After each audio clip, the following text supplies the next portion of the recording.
Hi friends. இன்னைக்கு இந்த விலாகில் என்ன பார்க்க போகிறோம் அப்படின்னு பார்த்தீங்கன்னா, திடீர்னு நம்ம வீட்டுக்கு யாரோ ஒருத்தவங்க வந்துட்டாங்கன்னா என்ன செய்கிறது அப்படின்னே ஒரே யோசனையாக இருக்கும்.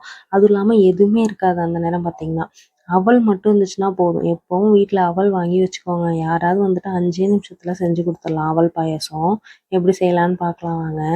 ஒரு பாத்திரத்தை போட்டுக்கோங்க. பாத்திரத்தை போட்டு நல்லா ஹீட் ஆனதுக்கப்புறம் நெய் ஊற்றிக்கோங்க. நெய் நிறையா போட்டால் நல்லா தான் இருக்கும். ஆனால் திகட்டிடும். ரொம்ப சாப்பிட முடியாது. அதனால கொஞ்சம் மீடியமா ஓரளவுக்கு கொஞ்சமா ஊத்திக்கோங்க நெய்யி. நல்லா சூடாகி உருகட்டும். உருகுனதுக்கப்புறம் என்ன பண்ண போறோம் அப்படின்னா, வீட்ல என்னென்ன நட்ஸ்லாம் இருக்கோ எல்லாமே எடுத்துக்கோங்க. முந்திரி, திராட்சை, பாதாம், பிஸ்தா உங்ககிட்ட என்னென்ன இருக்கோ எல்லாமே போட்டுக்கோங்க. என்கிட்ட இப்போ முந்திரியும், பாதாம் தான் இருந்துச்சு. அது 2ம் தான் எடுத்து வச்சுக்கிட்டேன். இப்போ என்ன பண்ண போறேன்னா, நெய் ஊத்திருக்கேன்ல, அதில இத போட்டு வதக்க போறேன் நல்லா. நெய்யில போட்டு எடுத்துக்கணும். முந்திரிய ஃபர்ஸ்ட்டு போட்டு, அடுத்து பாதாம் போட்டு, திராட்சை உங்கள்ட்ட என்னென்ன இருக்கோ எல்லாமே போட்டுக்கோங்க. போட்டு நல்லா நெய்யிலயே வதக்குங்க. நல்லா பொன்னிறமா மாறணும். அதாவது ரெட்டிஷ்ஷா மாறணும். அந்த அளவுக்கு ரொம்ப கருவ விட்டுறக்கூடாது. சிம்லயே வச்சு வதக்கிக்கோங்க. கருவிடக்கூடாது முந்திரி, பாதாம்லாம். நீங்க என்னென்ன போடுறீங்களோ அத கருவாம நெய்யிலயே விட்டு வதக்கிக்கோங்க. லோ ஃப்ளேம்லயே வச்சு வதக்குங்க. இந்த ரெசிபிய குழந்தைங்கலாம் விரும்பி சாப்பிடுவாங்க. இந்த அவல் பாயாசம் ஒரு தடவ செஞ்சு குடுத்துட்டீங்கன்னா போதும். அடிக்கடி கேட்பாங்க. சின்ன பசங்களுக்குலாம் அடிக்கடி இது செஞ்சு குடுங்க. அவல்லாம் ரொம்ப நல்லது குழந்தைங்களுக்கு. அதனால நீங்க அடிக்கடி செஞ்சு குடுங்க. அவல் மட்டும் இருந்தா போதும். நட்ஸ்லாம் இருக்கோ இல்லையோ, குழந்தைங்க கேட்கும்போதெல்லாம் செஞ்சு குடுத்துருங்க அவங்ககிட்ட இருக்கிறத வச்சு. இந்த அவல்ல பார்த்தீங்கன்னா 2 கலர்ல ஒண்ணு இருக்கு. இன்னொன்னு சிவப்பு கலர்ல இருக்கும். அதுவும் நல்லாருக்கும். எது கிடைக்குதோ வாங்கி வச்சுக்கோங்க. வீட்ல குழந்தைங்களுக்கு செஞ்சு குடுங்க. ரொம்ப நல்லது உடம்புக்கு. இப்போ நான் வெள்ள அவல் தான் எடுத்திருக்கேன். அந்த அவல எடுத்து அதில கொட்டி, அதையும் சேர்த்து வதக்கணும் நல்லா. சிம்லயே வச்சு வதக்குங்க. ரொம்ப வேகமா வச்சு தீய வச்சு வதக்கி கருவ விடக்கூடாது. சிம்லயே வச்சு லைட்டா அந்த நெய்யிலேயே வதக்கணும் அவலையும். நீங்க உடம்பு எடைய குறைக்கணும் அப்படின்னு ஆசைப்பட்டீங்கன்னா, டெய்லி இந்த அவல வாங்கி வச்சுட்டு சாப்பிடுங்க. இதே மாரி கூட செஞ்சு சாப்பிடலாம். ஏன்னா, நம்ம இதில ஆயில் சேர்க்கல இல்லையா? அதனால ரொம்ப நல்லது தான் உடம்புக்கு. அதனால உடம்ப குறைக்கணும்னு ஆசைப்பட்டீங்கன்னா, இந்த மாரி டெய்லி அவல சேர்த்துக்கோங்க.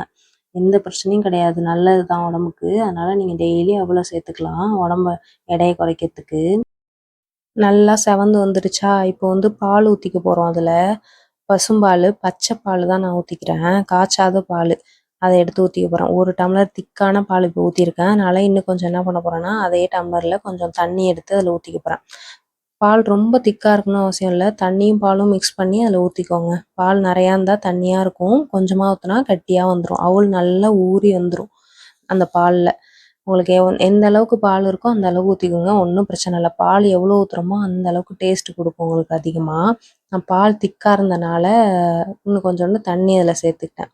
தண்ணி சேர்த்து நல்லா கொதிச்சு வந்ததுக்கப்புறம் லாஸ்ட்டா என்ன பண்ண போறோம்னா, நாட்டு சர்க்கரை போட போறோம். ஒரு 2 ஸ்பூன் போட்டுக்கோங்க நாட்டு சர்க்கரைய. அப்படி இல்லன்னா உங்கள்ட்ட ஜீனி இருந்தாலும் ஒயிட் சுகர் இருக்கு இல்லையா? அது கூட நீங்க சேர்த்துக்கோங்க. எது இருக்கோ அது போட்டுக்கோங்க இனிப்புக்காக. எந்த அளவுக்கு உங்களுக்கு இனிப்பு தேவையோ அந்த அளவுக்கு போட்டுக்கோங்க. இது ஆல்ரெடி நம்ம நெய்லாம் சேர்த்தனால இனிப்பு குடுக்கும். அதனால கொஞ்சமா எந்த அளவுக்கு இருக்கோ அந்த அளவுக்கு சேர்த்துக்கலாம். நான் ஒரு 2 ஸ்பூன் போட்டுக்கிட்டேன். பத்தலனா வேணா போட்டுக்கலாம் அப்படிங்கிற மாரி 2 ஸ்பூன் போட்டு நல்லா கொதிக்க வச்சுட்டேன். கொதிக்க கொதிக்க என்ன ஆகும்னா, அவுள் நல்லா வெந்து வந்துரும். ரொம்ப கொதிக்கணும்லாம் அவசியம் இல்ல. ஒரு கொதி கொதிச்சாலே போதும். லேசா பால் ஹீட் ஆகி கொஞ்சமா கொதிச்சாலே போதும். அதுக்கப்புறம் எடுத்து நீங்க சாப்பிடலாம். இது என்ன பண்ண போறேன்னா, இப்ப இன்னொரு ஒரு பவுல்ல தான் ஊத்த போறேன். ஊத்தி காட்டுறேன் பாருங்க எப்படி இருக்கு அப்படின்ட்டு. கண்டிப்பா நீங்க இந்த ரெசிபிய செஞ்சு பாருங்க வீட்ல. செஞ்சு பார்த்துட்டு எப்படி இருக்குன்னு மட்டும் கமெண்ட்ல சொல்லுங்க எனக்கு. 5 நிமிஷத்துல ஈஸியா நம்ம செஞ்சிடலாம் இந்த அவலு. 2 அவல்லையுமே செய்யலாம். சிவப்பு அவலு, வெள்ளை அவலு 2 அவலு வச்சுமே நீங்க செஞ்சு பாருங்க. இந்த வீடியோ உங்களுக்கு பிடிச்சிருந்தா லைக் பண்ணுங்க, ஷேர் பண்ணுங்க, கமெண்ட் பண்ணுங்க. முக்கியமா நம்ம சேனல சப்ஸ்கிரைப் பண்ணிக்கோங்க. நான் போடுற எல்லா வீடியோஸும் உங்களுக்கு வரும். அடுத்தடுத்து நான் எல்லா ரெசிபி வீடியோஸும் போடுறேன். எல்லாமே உங்களுக்கு வரும். மறக்காம சப்ஸ்கிரைப் பண்ணிட்டு பாருங்க. எப்படி இருக்கு பாருங்க. சூப்பரா இருக்கு. கண்டிப்பா நீங்க உங்க வீட்லயும் செஞ்சு பாருங்க. சூப்பரா இருக்கும். ஒரு தடவ செஞ்சுட்டா அத விடவே மாட்டீங்க. அடுத்தடுத்து சாப்பிடணும் போலவே இருக்கும். ஈஸியாவும் இருக்கனால உங்க வீட்டு குழந்தைங்களுக்கு செஞ்சு குடுங்க. Thank you.